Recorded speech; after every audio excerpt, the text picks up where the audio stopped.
this is me. OPM is my business. So my talk is entitled to "You Only Get One Chance to Make a First Impression." For those of you, there we go. For those of you who don't know, OPM is a recruitment company. We only work in the video games industry. I've been in games since '92, and OPM is now 20 years old, which is probably older than some of the people in the room. We have placed people in 32 countries in permanent, contract and temporary roles. We're currently working with just over 100 games companies around the world with real live vacancies, and in last year 9,500 people gave us their CVs. Not all of those got into our database. And you'll find out why. So what I want to talk to you about is the biggest questions we got asked when we did this event last year was, what should my CV look like and what should my demo work look like? So that's what I focused my talk on this year. So your CV is the first thing a hiring manager or an HR person will see. Even if you sent demo work and stuff as well, your CV is the first thing they look at. So you've got to make your first impression with that.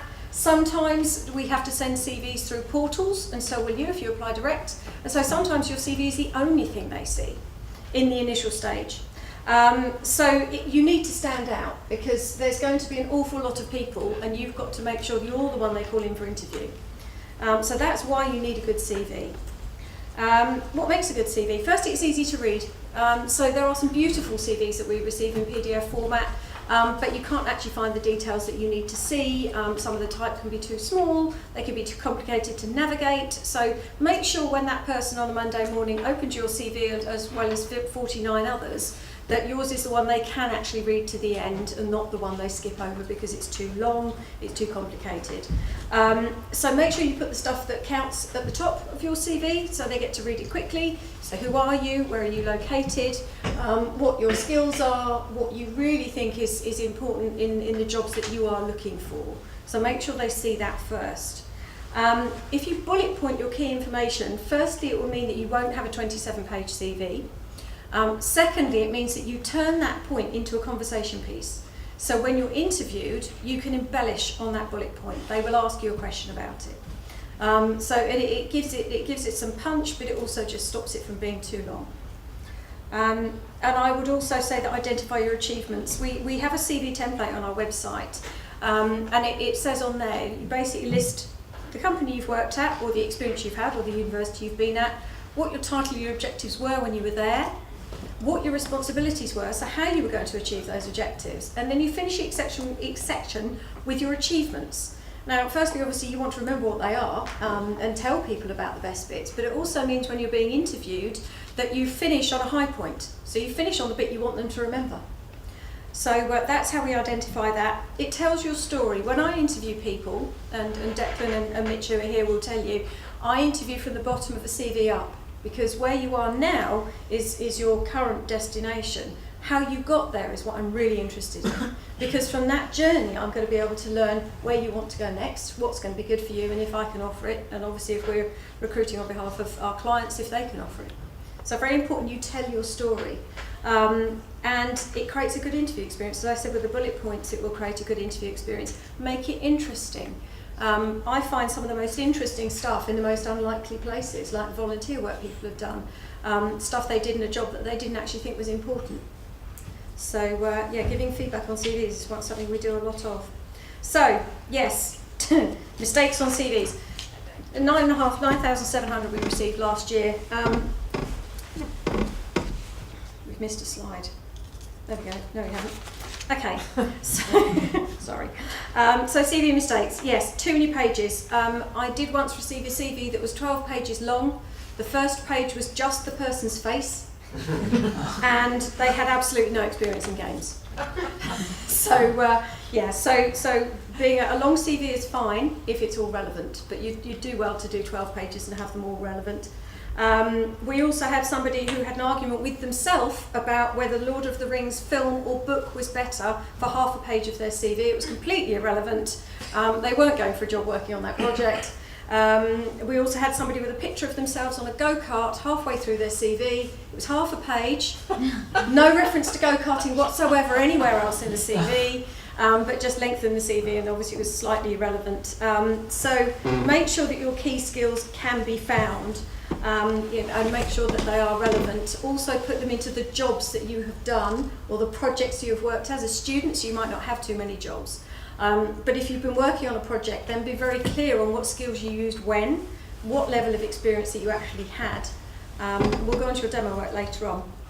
So make sure that your spelling, your grammar and your punctuation are correct. We did have somebody who had worked on object-oriented programming. They spelt that P-O-O.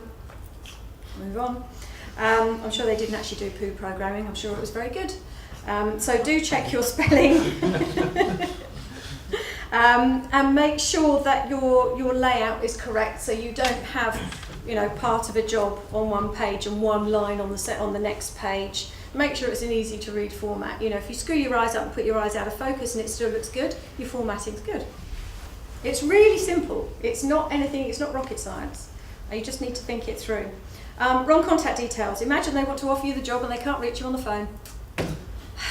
It happens, it does happen. Yes, and interesting information. As I said, interesting hobbies and interests. I feel you always, if you're applying for jobs in games, if you're playing games, put them on there. This is the one industry where piercings, tattoos and the fact I play games are a massive advantage.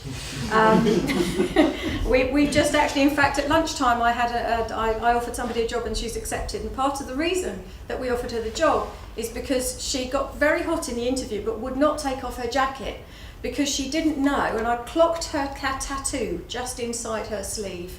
But she wasn't sure if she should show it. So halfway through the interview, I did this. So she knew it was okay.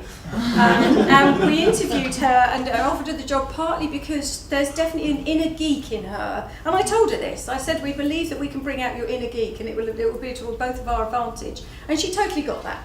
So be yourself, because at some point they're going to suss you out.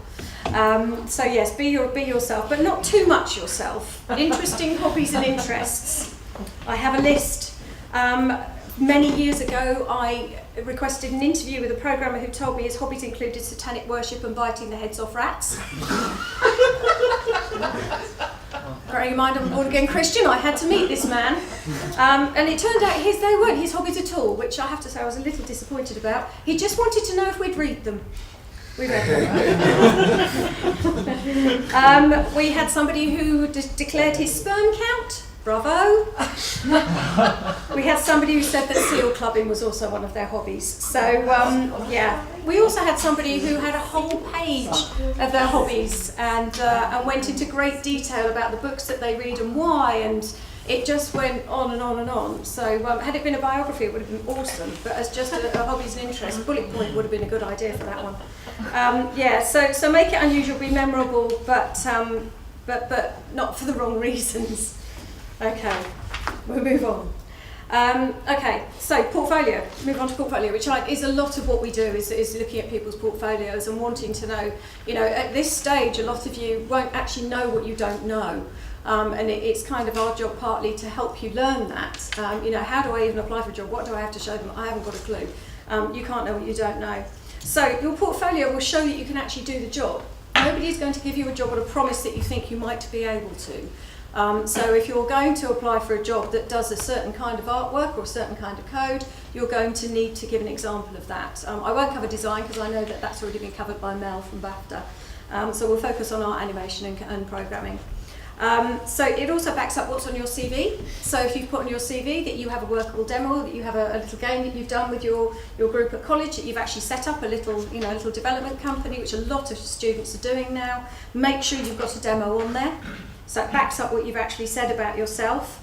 And the hiring manager will then remember you. You are applying for jobs in a visual industry. And so if they've seen something or played something and experienced it and had a feeling from it, they're going to remember you more than they are possibly from your CV. We do have clients a client many years, well, he now owns Playground. I can remember him saying to me, you can just send us a demo and not a CV, because as long as they can do the job, I don't care where they've come from. So, you know, and I have people in my company who have got from anywhere from years of experience in recruitment to, well, one person who was fitting windows before he came to us and is now incredibly successful, has been promoted. So, you know, we're looking at destination, we're looking about where you can go, not where you come from. So make sure they remember you, and also show your passion. Doing a degree is not easy. So make sure that you actually show people that you're passionate about this. You haven't just done this because your careers advisor didn't really give you any better ideas, you know, and you thought that there wouldn't be much writing. You know, that make sure you've chosen your degree for the right reason and that you show that you're passionate about what you do. Okay. So, advice for artists and animators. Firstly, test your portfolio on lots of devices. We were saying earlier, when I first started in the industry, people would turn up with their giant art bags with all of their actual artwork in. Last year when we did this event, they all turned up with tablets. This year, all we've seen is mobile phones. But make sure that they work on everything, because we've also got a laptop here, so we did actually look at somebody's demo on a laptop. And if you've got a website, you've got to make sure people can actually see it. Not very easy to demonstrate some real fine computer-generated artwork on a screen that's that big, if you're going to be playing it on a 50-inch TV screen. Okay, so bear that in mind. Make sure that it's your newest work, and your newest work is seen first. Make sure your portfolio is up to date. And I know that's not always easy to do if you're working, if you're studying, but particularly make sure that you've got your own personal artwork. We spoke to a young lady earlier today who has done stuff for uni because she was told that was what she had to do. She's got so many ideas, and we started to draw it out of her, so many ideas about what she actually wants to do and what she actually likes and what she's really got a passion for. And so we said, well, go away and do that, because that's actually, you're good at what you enjoy, and you enjoy what you're good at. So if you're going to get a job in games, make sure you're enjoying it. And make it look like a game. That's something else that you need to make sure, that you actually make it look like a game. Show a variety of your skills, but make sure it's relevant to the jobs that you're going for. I think that one speaks for itself. And including a shot list. Make sure that they know what you used, how long it took you. Did this image take you 2 days? Did it take you 2 hours? What did you use to make it? Did anybody else get involved in this? If they did, be honest about that. So don't, we'll move on to the next one. Don't use anything that isn't actually yours. I'll tell you a story about that in a second. Okay, so creative portfolio mistakes. Firstly, it doesn't work, and I've seen too many of those to count. So make sure it works. Old or irrelevant work. We had somebody who for years kept applying for jobs that they clearly, unfortunately, weren't qualified for, with pictures of 2D Ninja Turtles. It was never going to happen, and it was a shame because they clearly, truly believed that they were going to get a job in the industry, and we spent a lot of time breaking hearts, which is very sad. I also met somebody who had some incredible, they got a first in fine art, and the work was amazing. And I had to ask this person, when was the last time you saw something like this in a game? He said, well, I haven't. This is my impression of what I feel it would be if it was in a game. It's not in a game. It's beautiful artwork. You need to go and talk to a gallery. It's never going to make it into a game because nobody else is going to understand it. So a real shame, because he clearly worked very hard, and he was just looking in the wrong place. Yes, make sure that the work is yours. Many years ago I submitted to work to a company called Argonaut, who don't exist anymore, and the hiring manager called me and he said, so what did he tell you about this artwork? And I said, well, you know, he told me. He said, that's interesting. He said, because it's mine. So always make sure it's yours. If it's under NDA, and this is an issue if you're working on something that isn't published, we've actually had an incident of this in the last week where the developer has only hired somebody on a contract, so they know he's looking for his next gig, basically. They've given him permission to show the work. The publisher has not.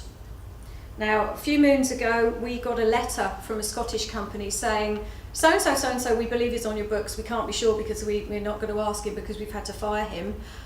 Because he's been sending out demo work, which is a game that we are just submitting to publishers now. We now don't have a deal because the publisher discovered that this artwork was in the public domain. It's cost us £1 million. So if it is under non-disclosure agreement, do not use it. Ask if you can. There may be a way around it. But you know, this is definitely a message for going forwards. Do not use it if it's under NDA. Companies who are interviewing you will understand. They have to. How you treat your current or last employer is how you're going to treat them. Remember that. So yes, an unusual content. We did once receive animated hermaphrodite porn from a candidate asking us to use it as his demo. And he claimed it was actually a job he'd been asked to do. Now, if that's the kind of thing you want to do as a personal project, you fill your boots. We really don't mind. You know, that's up to you. Sending it out as demo to our clients would have been highly irregular, to say the least. Yeah, likewise, the man with penises for nipples, that was another good one. He did send us the poly count, so yay.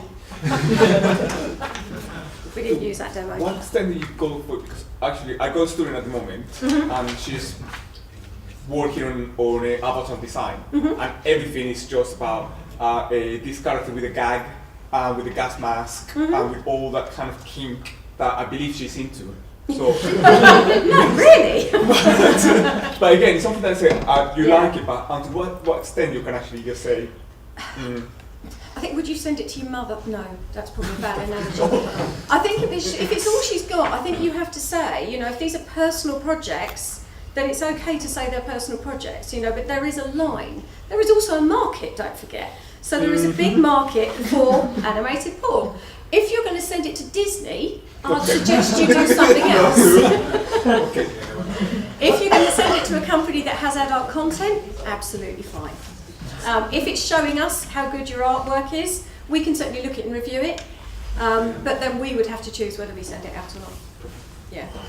So, and I'm not requesting it, by the way. Okay. So, yeah. I think you just have to think about how the other person is going to respond, is basically the rule. Okay, so portfolio advice for coders. Coding is a little more difficult, obviously, it's not quite as obvious.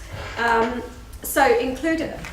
Are we on the right one? We are, aren't we? Yes, so including video clips are really good and playable demos, because you've got to show it works, apart from anything else.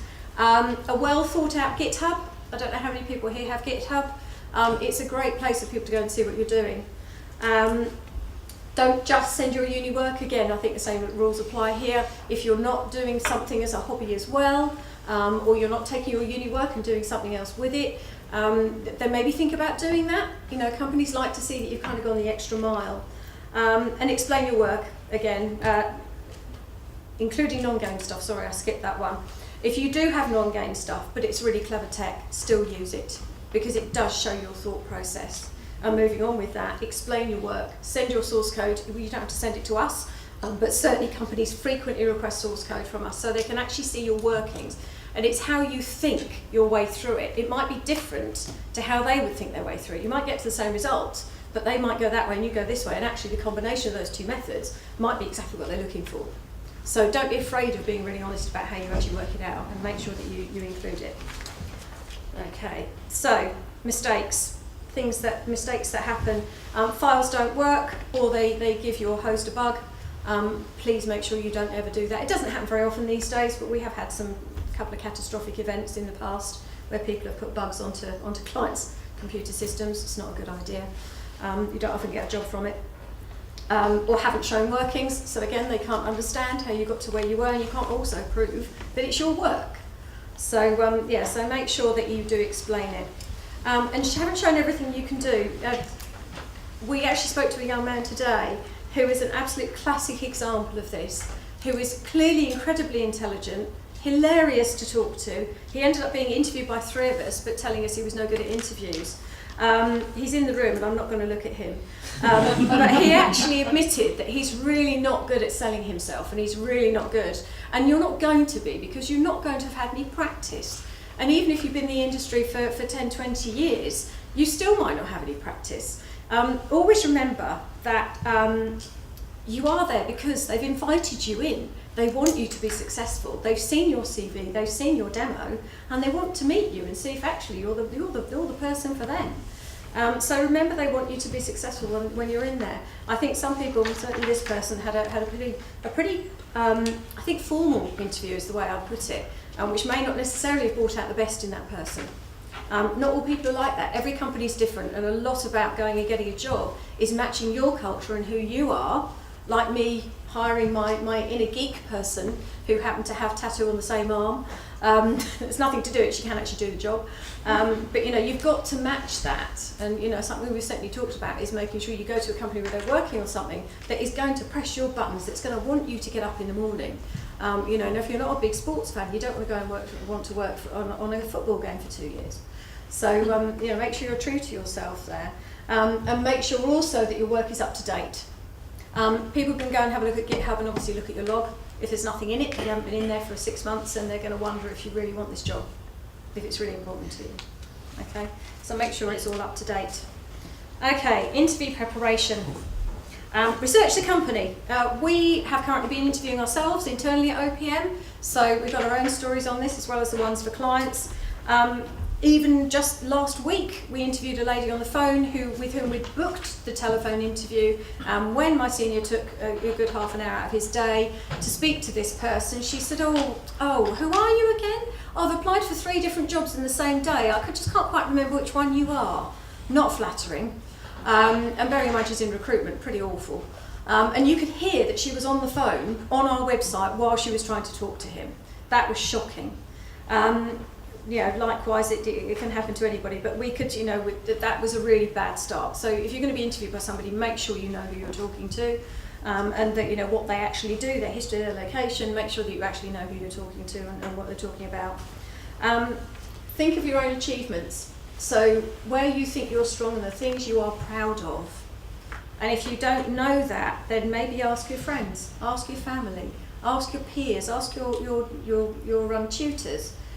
Because sometimes people see things in you that you don't see yourself, and let them draw that out of you, so you've actually got that to talk about in an interview, and you can actually be a bit more assertive. Prepare some questions you'd like to ask them. The worst question is the one that you don't ask. So always have something that you need to ask. You will have, if you've done your research and you've seen the job spec and you've then been interviewed, you should definitely have some questions and things you want to know. There is a whole raft of questions you shouldn't ask during an interview. That's a whole other talk. But certainly don't do what somebody did when they rang me just inquiring about the job and wanted to know the salary brackets, the commission structure, exactly how much they'd earn, how many days holiday. I hadn't even seen his CV. Needless to say, I didn't ask for it, because if that was all that was important to him to come and work for me, they are the wrong reasons. We all want to earn money, clearly, but they were the wrong reasons. So you know exactly where you're going when you go for an interview, and make sure you are prepared. Many years ago, I went to visit Ninja Theory with a colleague of mine who'd been with the business for many years. We knew the client very well. We turned up at their building to find they'd moved 2 years before. So it happens to the best of us. I've never made that mistake again. So make sure you know where you're going and that you've Google imaged it and you know where you are. And if you're still not sure, ring them up and ask them. They don't mind. They'd rather hear that you've actually rung and gone to the trouble of making sure that you know what you're doing, where you're going, who you're meeting, etc., than you've just got and blagged it and screwed it up at the last minute. Won't help your nerves to turn up late and not knowing where you're going. Okay, sounds obvious, but it's easy to do when you're sort of in the moment. Okay. Mistakes made at interview. Firstly, wearing a suit like that. Unprofessional attitude. I'd like to think in this room I wouldn't need to explain what that means. Chewing gum. We did have somebody who sat with headphones on throughout an interview with the client, but said it was okay because his music wasn't on. Not okay. Choice of clothing. We had somebody turn up in a white shirt in the rain. The white shirt got wet. He was wearing a string vest underneath. He decided to take the white shirt off and sit the whole interview in a string vest.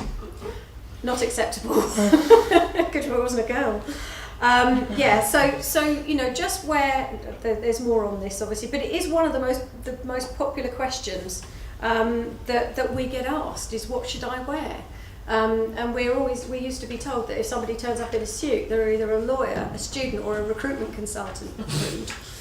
Anyway, okay. So ask questions that showed lack of preparation. Yes. So again, we're back to the same point, so I don't need to cover that twice.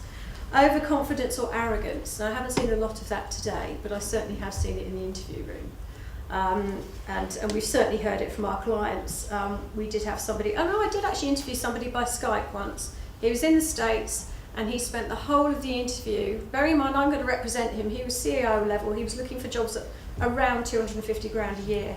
and he sat in his chair like this for the whole of the interview on Skype, rocking sideways. Needless to say, we weren't ever able to place him because that was just the wrong impression. Imagine that if that was somebody who was going to run your business, would you give him $250,000 a year? Not sure. So, and I think there was a danger, I think, when you get to that level, you think that you're above everything. You're never, ever above everything. So yes, don't be too overconfident. We did hear from a client once that somebody went to an interview there, was rocking back on his chair until the inevitable happened and the chair went over backwards. So don't do that. So that is something. On the nerves front, that's probably the biggest one when you're first going out for interviews and you just don't know what to expect. It is a nerve-wracking thing. I interviewed somebody who's now been with me 11 years. And the very first interview that we did, he visibly shook through the whole interview. Now he's actually registered blind, and nobody knows who it is on the team, so I won't mention it. But he's actually registered blind, so he was very nervous. He'd done the job for 2.5 years before he came to me, so he had no reason to be that nervous. He knew he was good, but he didn't know how I was going to respond, and he couldn't see my face to read the cues from my face to know if I was happy or not. The second interview, he was a completely different person. So don't let the nerves get the better of you when you first meet them, because sometimes you don't even make it to the interview. We did have a candidate who was so nervous driving to Liverpool that he went straight past Liverpool and he ended up in Manchester before he finally calmed down, and then had to just drive home because he'd missed the interview. So if you're feeling that nervous, if you're going through an agency, ring us up. We will absolutely talk you through that. That was just tragic, and it was somebody who could definitely do the job but just didn't believe himself. So so don't let those kind of nerves get in your way. Somewhere in the middle of these two is wholly acceptable. Okay. So what to do on the day? Remember, you are stepping into a professional environment. So just be respectful, I think. Leave it as you find it. You don't have to wear a suit. It helps to wear the nicer clothes in your wardrobe. We even had a debate in our office yesterday about what footwear to wear here today, whether we should wear trainers or not. We are professional people, so I voted no trainers. I don't know if any of you would have even noticed, but it is a case of remembering that you're going into a professional place. I think it's basically nightclub rules. It's smart jeans, no trainers, I would just wholly suggest. Once you're there, it could be different, but when you're walking into that building, you've got to show them some professional respect. That you are going there to hopefully get them to give you money with no guarantee of a return. So at least go to the nice end of your wardrobe and make sure it's ironed. Ask questions that you're yes. You see, now this is something we do every time we go to see a client.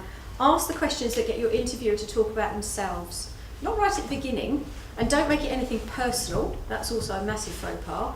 But find out from them, how long have they been there? What was their interview like? Ask some questions about themselves and about the company, just in case anything you've read as well isn't quite correct. But it's always good to know, what they actually think and where they're coming from. Don't stress out. Try to be the best version of yourself, because you will find that you actually enjoy interviews. You will learn something from every single interview you ever go to, even if it's an absolute disaster. Very, very rarely do we ever hear about absolute disasters. It just doesn't really happen, because these days people recruit for the person. So yes, you've got to be able to do the job, you've got to be able to show that, as we said with the CV and with the demo work, but you've got to fit in. They've got to like you enough to want to hire you. And the benefit you guys have got is that you're coming into this, you're not jaded. There are lots of jobs out there. There are not many experienced candidates. There's never been a better time to be a student looking for a job in this industry. Remember that. We actually, need you more than we've ever needed you before. So everyone wants you to be, to be successful. And the final point is wear deodorant, always. I'm not even going to go into those stories. And unfortunately, even when you get the job, you can still mess it up. One of our most enjoyed stories, though it did end in nobody getting a job, was a chap that actually got a job at director level with a company in Ireland. He was incredibly excited. It had been a really long process, phenomenal salary. It was just such a great move for him. They invited him out to celebrate. He got utterly inebriated. He ended up with his face in the bosoms of most of his peers, including the managing director's wife, in front of him. He completely ignored all the advice that he'd maybe had enough. He then, very sadly, they went out to, I think he then wasn't allowed into a bar. He got into the bar. He was last seen climbing out of the bar toilet being chased by the bouncers. Needless to say, they retracted the job offer. And it was such a shame. The guy couldn't even remember it the next day. And I was so gutted for him, because alcohol's a terrible, ugly thing. Don't ever, if you're going to go out with your colleagues, remember that's when they're really watching you. And lots of companies will do this. We used to have a client that took everybody in for 2 days, and they would purposely try and get them utterly pissed on the second night. That was their tactic, that was their strategy. They wanted to find out who you really were, not when you think they're not looking, that's when they're really looking. So yeah, learn from that story. That guy, and we loved him to bits, and we would absolutely work with him again. That wasn't the issue. It was just a horrible nightmare that I'm sure he relived for many years. So please don't do that. We've also had one this year. It was a candidate who accepted again a very senior role, moving abroad. It was exactly what she's always wanted. It was fantastic. We were very excited for her. What we didn't realise was how demanding she was going to be of the relocation agency who were helping her move from one country to another. And her demands apparently got greater and greater. Her rudeness increased as time went by. I think she got a little prima donna about things. I mean, she had a very, very desirable skill set. You can't deny that. Ultimately, she just made herself look like such hard work. The relocation agency had to go and speak to the employer. The employer decided they did not want that in their business, and they retracted the offer. And she is left high and dry. She'd resigned from her current employer. They now know she's looking to leave, and they very generously let her stay to the end of her 3-month notice period, at which point she will be out on her ear. And imagine the reference. So so do remember that again, when you think they're not looking, they still are. So be true to yourself. Okay. So conclusion: spend time on your CV, get it as near to perfect as you can. Something else that I know Declan's been advising today: you can change your personal information at the top of your CV to be specific for the job that you're looking for. I wouldn't always recommend writing a whole new CV, because particularly if you're going to use an agency, it can get confusing as to which one we use. And if that client has actually received a CV for 2 different roles and they're both different, they're going to wonder why. So you can do that. Make sure you create a portfolio that showcases your achievements, the things you're most proud of, the things that you love. Tailor applications, as I've just said. Fully prepare for your interview, know where you're going, know who you're seeing, and take a chill pill. Don't literally take a chill pill, I'm not advocating any of that. And demonstrate why somebody should hire you. And that's the bottom line. And that's it. Any questions? Hello. Hello. I have a question about the overconfidence Yes. side of things, because I've been told by my mentor, who is also a woman in games industry, and she said women tend to be more modest sometimes, and guys are so outspoken maybe, and they're more confident about telling the things or the skills that they can do, but women tend to be more shy. But you say if you are too confident, maybe you're overconfident, so what is the balance? The best person is just being yourself, because at some point you can put on a show for the interview, but if you then get the job, you're going to have to be real at some point. So the best you is your real self, and I don't necessarily hold with men are more confident. Certainly in my experience that's not necessarily the case. How did it make you feel when she said that? Telling you were going to be less confident in an interview than a man? It didn't make me feel well, but I also listened because she has been in the industry more than I am, so I had to take that into account. So now you know that. Yeah. You know what you've got to do. Just be honest. Yeah, exactly. No, it's very true. I mean, like I say, we interview men and women equally. We don't choose who goes. We just send whoever can do the job. So yeah, I mean, I think that it is a danger. I think as a woman, I heard somewhere you're not supposed to smile for the first 5 minutes when you walk in, or they won't take you seriously. You have to watch what you wear, and those things are kind of valid. We kind of want equality, but we're not quite there yet. So I just think you've got to be yourself, and if you know that there's something good about you, write it down.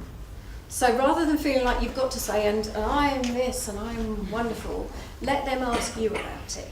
So if you've got it in your CV or your demo work, then it's there, and they can ask you the question. But yeah, absolutely, I think if you need to recognise, and as I said earlier, if you're not sure, ask some of your peers what they think of you, and you might be pleasantly surprised. Great. Oh, I hope it helps. I have a question. Yes. What is the value? Mhm. This is for the students really. What Yeah. is the value for working with a recruitment agency like yourself? Firstly, everything I've just told you, because we give it away for free. And I think if you don't know where to begin, coming to an agency will give you that confidence, because we know what the processes are. You don't. We will fight to get you feedback. You don't always get that when you go direct. We don't always get it when we represent you, truth be known. Depends on the client. They're the ones we stop working with normally. So the value coming with us is our expertise. I mean, we've been around for a long time, but obviously we have to keep up with what's going on out there. We also know the stuff that the clients wouldn't tell you in a job spec. We know the stuff that you're not going to know about them, but we find out because it's our job. So the stuff that, we had a great example a couple of years ago where there were some awful Glassdoor reviews for one of our clients. Now Glassdoor is the place where people go if they're unhappy. Nobody's ever gone to Glassdoor and put a good review on there. So we had to counteract that because it was just one, I think there were 2-3 people that had been let go and were miffed, and they just went on Glassdoor and absolutely came this company. And it became a real thing. And yet internally it really wasn't such a huge deal. Very sad that these people have lost their jobs, but at the end of the day, unfortunately, some companies make redundancies because they need new skill sets, and those people don't have the skill sets. So I think that's a big advantage, is that we have the relationships with the clients, and it's really important to us to keep those going, that we get to know the client, because whatever they're like is going to be what they want from you. We need to know from them the personal side, and if we get to talk to the hiring managers, we're talking to the person that's actually going to interview you. So we can then match the personality as well.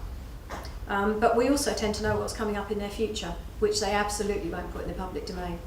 So we tend to know in advance who they're going to be looking for, and that won't be stuff that they'll tell anybody else. We have to sign non-disclosure agreements on a regular basis. So if you have a particular skill set or a particular style for your artwork or your design, we'll know if it's coming up.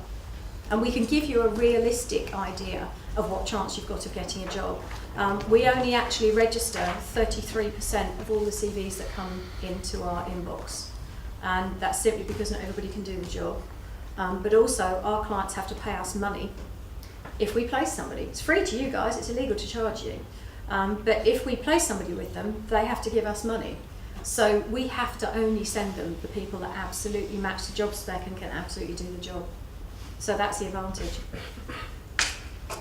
Right, thank you. An infographic CV could be Yes. good or bad.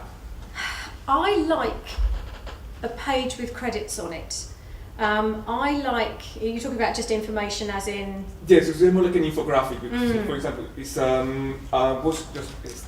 you were just one of the, I don't know who was talking to you. Mitchell one of the guys, one of the students were there with the CV, and it was just text, Yeah. full of text. But what I actually encourage my students is to actually have some graphics on it. So instead of just you text, I just Right, make it more like an infographic Okay. of it. So would they arrive as a PDF? There's a reason I ask. Because some of the portals that we work with, they can't accept PDFs. So we get the beautiful CVs with wonderful matting and great images, and we can't use them. It depends on the client. What format do you take then? Word, Or Word? which is really boring. Sorry guys. The world will hopefully catch up with us at some point, but that is often the case. In fact, Mitch and Dave both work on the creative side of things, so that's still the case. Yeah. Yeah, still Word, just plain So Word. feel free to send us your graphical, beautiful, to show us what you can do, but we won't be able to send that to some of our clients. What if you screenshot the PDF and then put it on the Word document? You're hired! Yeah, you need to think outside the box. It is an eternal frustration, but it is just unfortunately the way it is. We actually convert all CVs, ironically, from Word to PDF and send them out as PDF where we can. for obvious reasons, so they can't edit them. The only thing we ever take off a CV is your contact details, although these days they can pretty much find you anyway. But that's the only thing we do, is we take off your contact details and we just put ours in. We don't change anything else in a CV. It's got to be your representation of you, and I know lots of agencies rewrite them and put them in their own format, and the number of people I've interviewed over the years who take one look at the CV I'm interviewing them from and say, that's not what my CV looked like.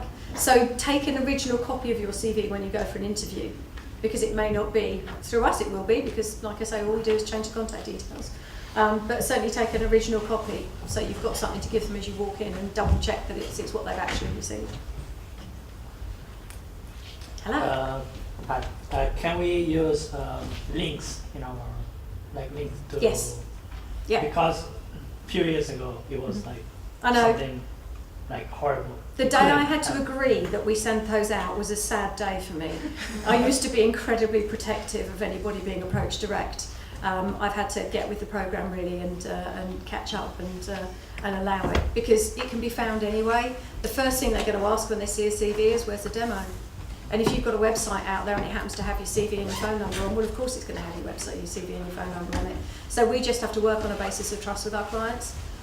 So yeah, absolutely, you can send us links. Just make sure A, they work, B, they don't bug my system, C, you don't have something that has to be downloaded that's 300 megabytes big.